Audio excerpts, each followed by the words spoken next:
gang, it's Dr. Joy here, and you are watching Delivering Joy MD. Today, we are continuing our Super Mama Summer, and today's video is the most important video of this series, in my opinion, and that's warning signs in pregnancy. So today, I'm going to be talking to you about how to recognize when something is wrong and how to speak up about it. So make sure you keep on watching.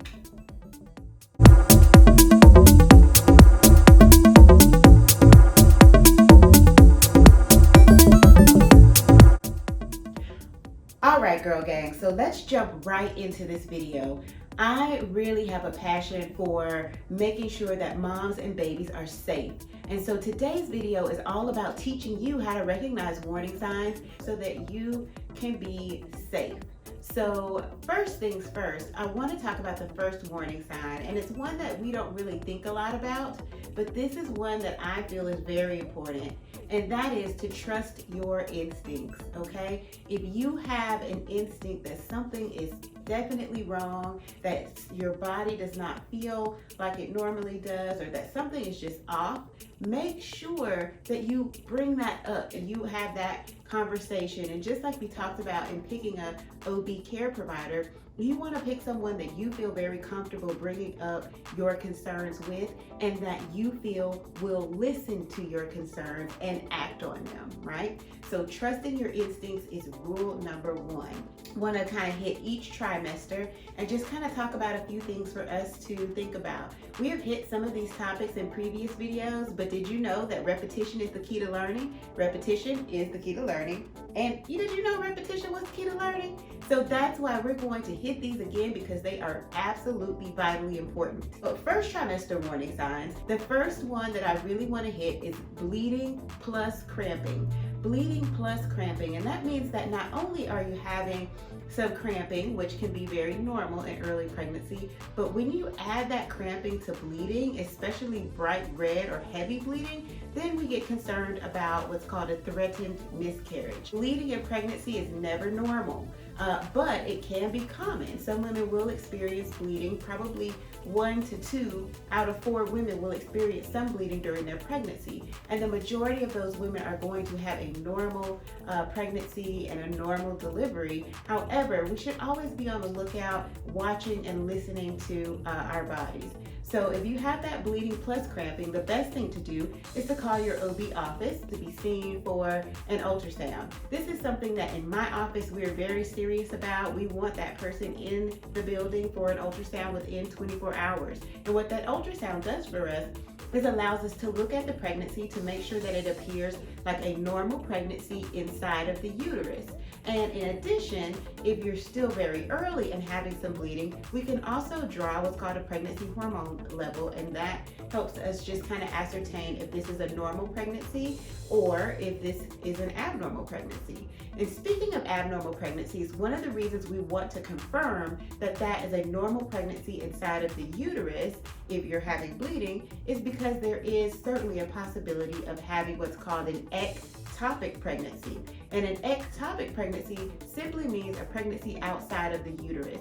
More than 90% of these pregnancies are going to be in the fallopian tube. And if you haven't seen my video on learning your lady parts, then definitely check that out, because you want to know all of the different terminology that we use when we're talking about your female reproductive organs. So the fallopian tube is the most common place that we find these ectopic pregnancies in. And actually, I recently just did an ectopic pregnancy where the tube had ruptured and there was blood all in the abdominal cavity. And so we know that ectopic pregnancy is the #1 cause of death in first trimester for women. And that's usually because the tube breaks open and there is massive bleeding inside of the abdomen. And most women, don't really have an idea that this is going on until they start to have severe abdominal pain. And so that's another warning sign. Severe abdominal pain, especially rectal pressure, those can be signs that there is bleeding inside of the abdomen. You're going to want to report to the emergency department if this occurs, just to confirm that you don't have an ectopic. Now, when it comes to bleeding and cramping or even ectopic pregnancies, sometimes it can be a little bit difficult to ascertain whether or not we're having a normal early pregnancy versus a threatened miscarriage or an ectopic pregnancy. And that's why follow-up is so key. So we're going to be following those pregnancy hormone levels. We're going to be following serial ultrasounds so that we can make sure that we can figure out what your diagnosis is, whether it's just a normal early pregnancy, a threatened miscarriage, or an ectopic pregnancy outside of the uterus. So follow up, follow up, follow up, follow up. How many times can I say follow up? So if your OB provider is asking you to come in every few days for pregnancy hormone levels or for serial ultrasounds, make sure you stay on top of that, okay? Because it can be the difference between life and death. One other thing that I think is really important to hit for first trimester is hyperemesis. And hyperemesis basically means that you are throwing up a lot.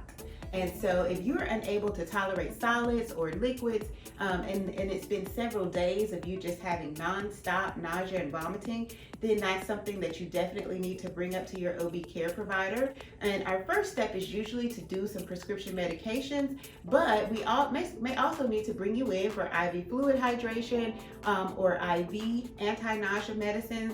And then there are also some home health options that we use. So we have lots of options for this, but it's really important that if you are unable to tolerate any food or anything to drink, and that you've been like that for several days, that you bring that up and really speak up about it, because we want to make sure that your electrolytes are normal, that your fluid hydration status is normal.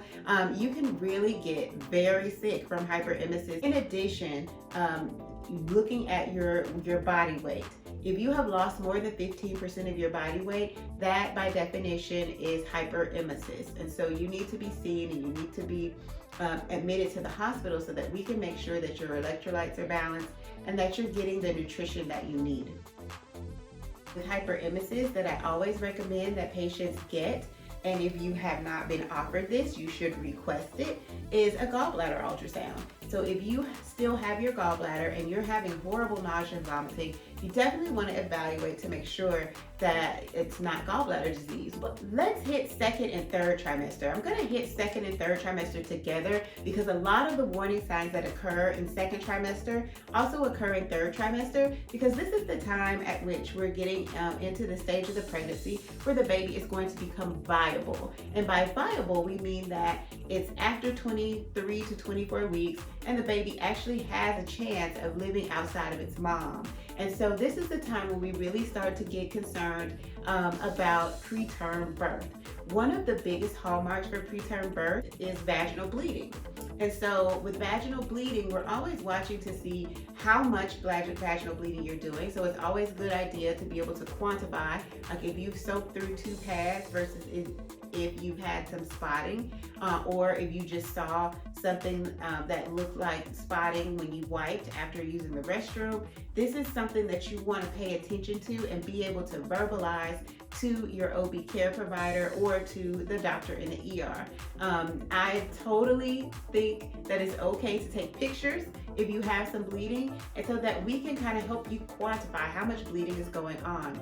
Some of the things that can happen in second and third trimester with vaginal bleeding can be preterm birth, which means that the cervix is starting to dilate. That is usually accompanied by abdominal pain or back pain, and these are contractions that are actually occurring to cause the cervix to dilate. And so if that's occurring, that's something you want to bring up. Another thing that specifically in second trimester we see a lot is cervical incompetence, and that just means the cervix is not really tightly closed. So cervical incompetence can also cause bleeding, and usually there's no real pain or contractions that are occurring with that. And so this is just where the cervix is just kind of opening. It's not strong enough to hold the pregnancy inside of the uterus. So that bleeding or spotting may be a clue that there is something going on with the cervix. Third thing that can be happening with vaginal bleeding in second or third trimester is what's called placenta previa. And that is a group of disorders. You can have anywhere from a low-lying placenta, meaning that the placenta is lying really close to the exit or to the cervix. You can have a partial previa where it's partially covering the cervix, or you can have a complete previa where the entire placenta is just covering the exit of the cervix. And by definition, placenta previa means that the placenta is the preview, or the placenta is coming first. And so when that occurs, you can have painless vaginal bleeding, and that bleeding can get progressively worse. And so it's really important that you know where that placenta is. If you're having bleeding, an ultrasound can really help us determine if that placenta is too close to the exit or if it's completely overlying the exit. So vaginal bleeding in second and third trimester, again, is never normal, but it can certainly occur, especially with sexual intercourse. A lot of women experience some bleeding or spotting because the vaginal tissue is so full of blood. It's very vascular during pregnancy. You see some spotting or you see heavy bleeding, I still recommend getting a checkup with your OB provider or proceeding to your nearest labor and delivery unit just to make sure that it's not preterm labor, that you're not having cervical incompetence or a problem with the placenta. The number 2 thing that's on my list, and probably I should have made it my number 1 thing, is that, hey, I don't play about blood pressure. Blood pressure is so important. If you are over 20 weeks and you are starting to have high blood pressures, this is something that needs to be evaluated, okay? So if you notice that your top number for your blood pressure is greater than 140 and your bottom number for your blood pressure is greater than 90, that should be evaluated if you are over 20 weeks. If you're under 20 weeks, this could be a sign that you have chronic high blood pressure, even outside of pregnancy, and that too should be evaluated. There are some labs that we do to look at liver and kidney function, to look at your blood count, and to make sure that we are aware of how much protein is spilling out in your urine. The body likes to conserve protein. Our kidneys usually work very hard to keep protein in our bloodstream. And so when you see protein spilling out in the urine, that lets you know that there may be an issue, especially if you have protein in your urine plus high blood pressure. So in pregnancy, our kidneys filter our blood way faster than normal, and sometimes they don't have time to just catch all those proteins. However, with high blood pressure and urine protein levels being elevated, I'm always concerned about development of pregnancy-induced hypertension. And so pregnancy-induced hypertension can show up in 3 forms. There's gestational hypertension, and that just means that the blood pressures are elevated. The top number may be greater than 140 or the bottom number is greater than 90. However, there is no protein being spilled in the urine. And those pregnancy-induced hypertension labs that we get to check liver function, kidney function, blood count, they're normal. So we are just dealing with elevated blood pressures. In the setting of gestational hypertension, if your blood pressures are, greater than 150 for the top number or greater than 100 for the bottom number, we usually go ahead and start some medications for that. The second way that pregnancy-induced hypertension can occur is what's called preeclampsia. And preeclampsia is broken down into 2 subtypes. That's preeclampsia without severe features, and that means that your blood pressure is a little elevated, like between 140 and 160 for the top number, or between 90 and 110 for the bottom number, and you have some protein in your urine features. And these are moms who usually have no clue that there's anything going on. They feel just fine. They're not having any symptoms, and they're doing overall doing well, but the blood pressure is starting to creep up. It's something that has to be closely monitored. And so for my patients who have preeclampsia without severe features, they're coming at least weekly and most of the time twice weekly so that we can monitor the mama's blood pressure and see if she's having any symptoms, and we can also monitor the baby. So preeclampsia without severe features can be managed as an outpatient. However, the type 2 of preeclampsia would be preeclampsia with severe features. This requires hospital management. Let me say that again. This requires hospital management. So if you have blood pressures that the top number is greater than 160 or the bottom number is greater than 10, and you have protein in your urine, you have preeclampsia with severe features. And some of these severe features are actually symptoms that the mom gets. So she might have headache that doesn't go away with rest or Tylenol. She may have blurred vision, or she may be seeing spots in front of her eyes. And she could also be dealing with right upper quadrant pain. And the right upper quadrant is where your liver is located. And this is like a deep, aching, nagging pain that doesn't seem to go away. And so these are signs of preeclampsia. And that when you have these signs, we know that your preeclampsia has severe features. So if you have abnormal pregnancy-induced hypertension labs, if you have blood pressures that are higher than 160 for the top number or 110 for the bottom number, or if you are having symptoms, that means your preeclampsia has now developed severe features and you should be in the hospital. The cure for preeclampsia is delivery. Preeclampsia only occurs in pregnancy, and once the pregnancy has ended and the placenta is delivered, usually these symptoms regress. But you can see postpartum preeclampsia with severe features as well. So it's very, very important that you are paying attention to your blood pressures, and that you're paying attention to your body, and you're recognizing these symptoms like headache, vision changes, or right upper quadrant pain, and that you're bringing this up at your appointments.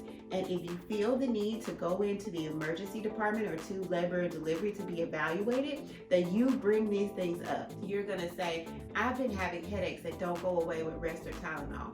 I took my blood pressure at the drugstore and it was 163 over 112. These are things that you need to be able to verbalize to your OB care team. And it's not that we're not gonna look for them, but you have your body all the time. We only have it when you bring it to us. So you have to keep track of these things. When we hospitalize someone for preeclampsia with severe features, our goal is usually to get some steroids on board so that we can help the baby's brain and lungs and intestines mature, and then to see how you're doing. Sometimes we may keep you on hospital bed rest and try to get further along to prevent severe premature birth. But if your condition is worsening, if your labs are getting worse, if your symptoms are getting worse, if we see that baby is having problems with growth, or baby's not producing enough fluid in the amniotic sac, then these are reasons that you may need to be delivered. And so we will plan delivery at least by 34 weeks if you have preeclampsia with severe features. And sometimes we're forced to deliver you before that time. Hypertensive diseases of pregnancy are a big deal, and you need to be paying attention to those.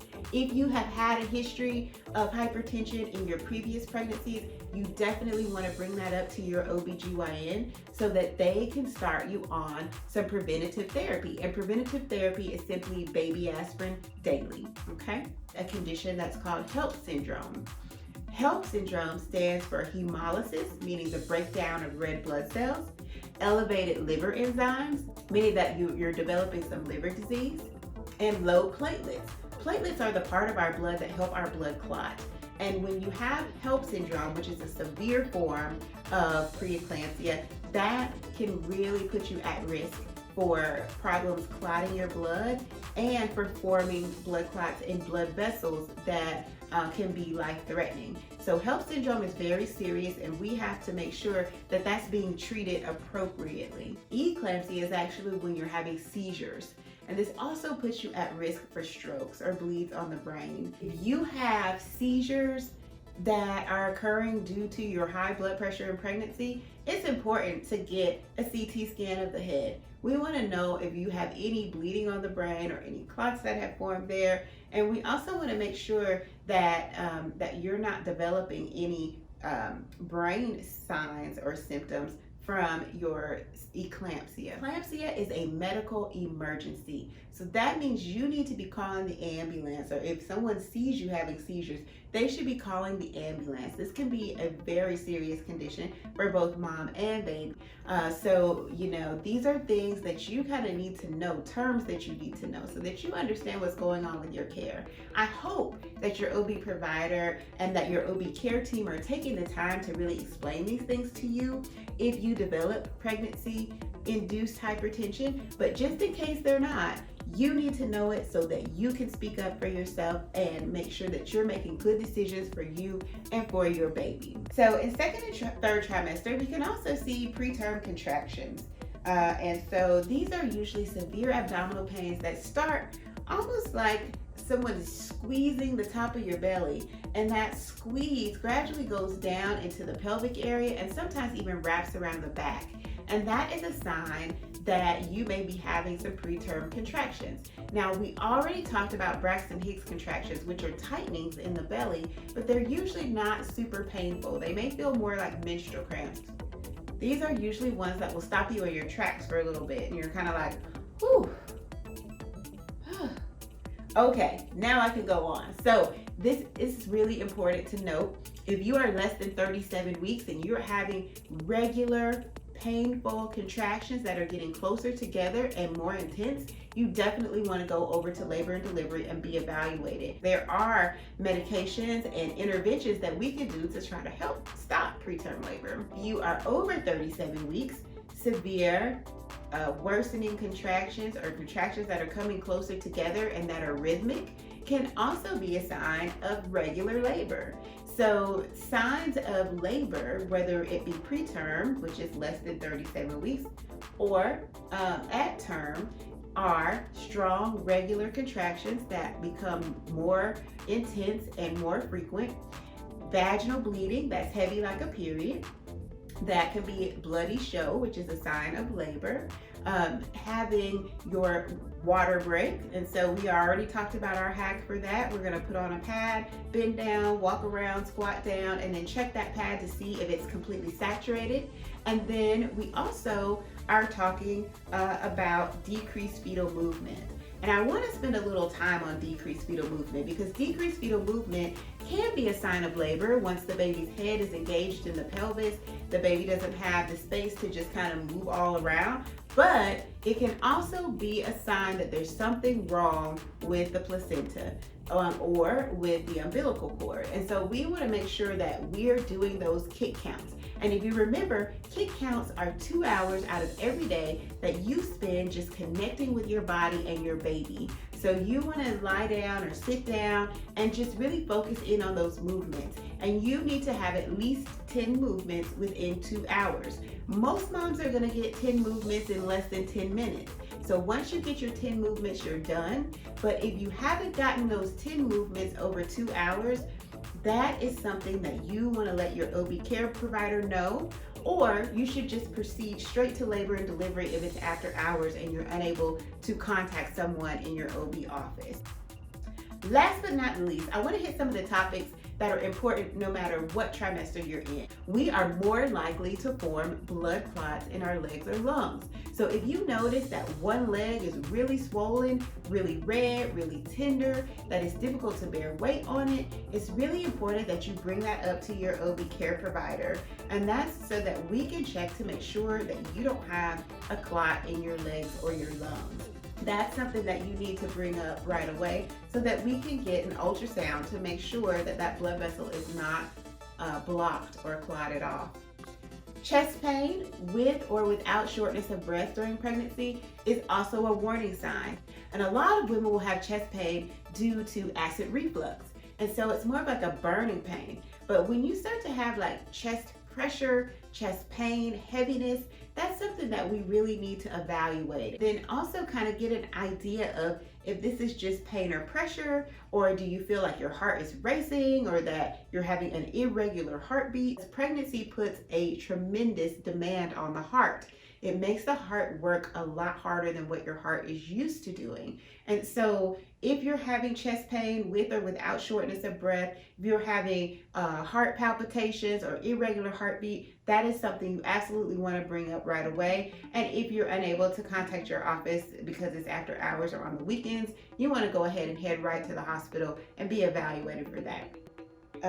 Syncope or passing out is also another thing. So if you are passing out and someone witnessed you pass out, or you knew that you were out for a while, that's something also that we want to evaluate, because this could be a sign, again, of heart issues that are going on in pregnancy. A lot of times in pregnancy, you will feel faint or dizzy, and we talked about this in our second trimester guidance video, but we want to make sure that if we actually are passing out, people are having to pick us up off the floor, that we go ahead and be evaluated. Falls and other traumas can lead to what's called placental abruption. And placental abruption means that the placenta has kind of been sheared off the side of the uterus.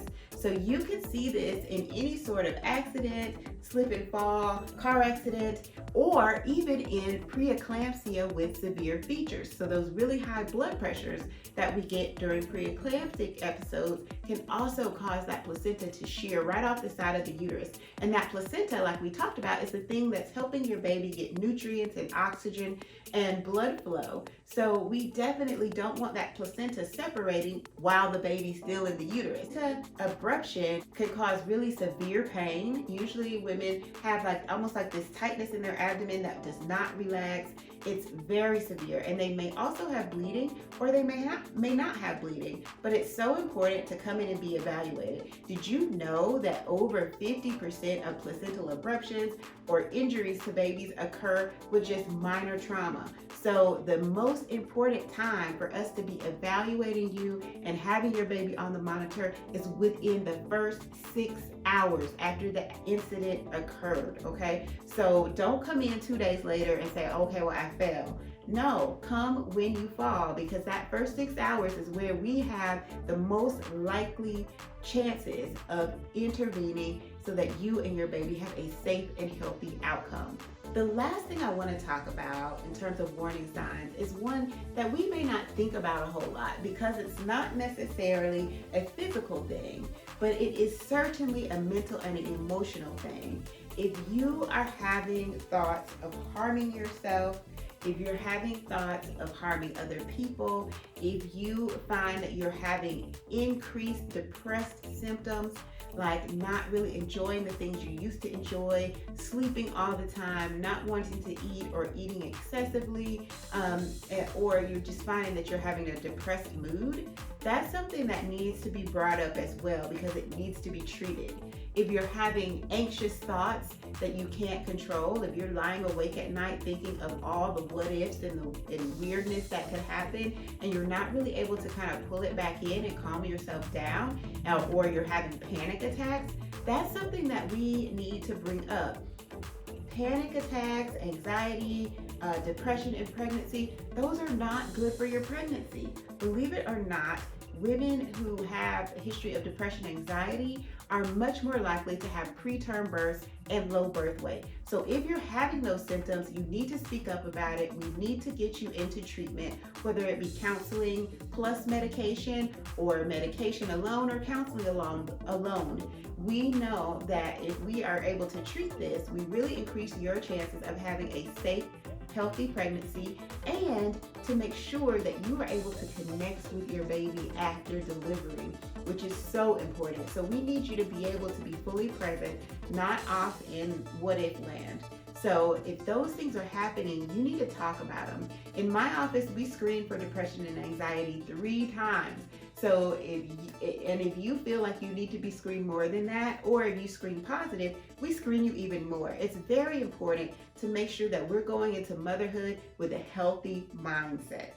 So I hope that these tips are helpful. If you have questions that maybe I didn't hit today, or you have comments, or you just kind of want to talk a little bit more about this, make sure you post those comments or questions in the comment section below. Make sure you share this video with someone who could use it. And if you are a support person for a pregnant person, make sure that you too are familiar with these warning signs and symptoms, because it may be that you are the one who has to help that mom and that baby get to safety.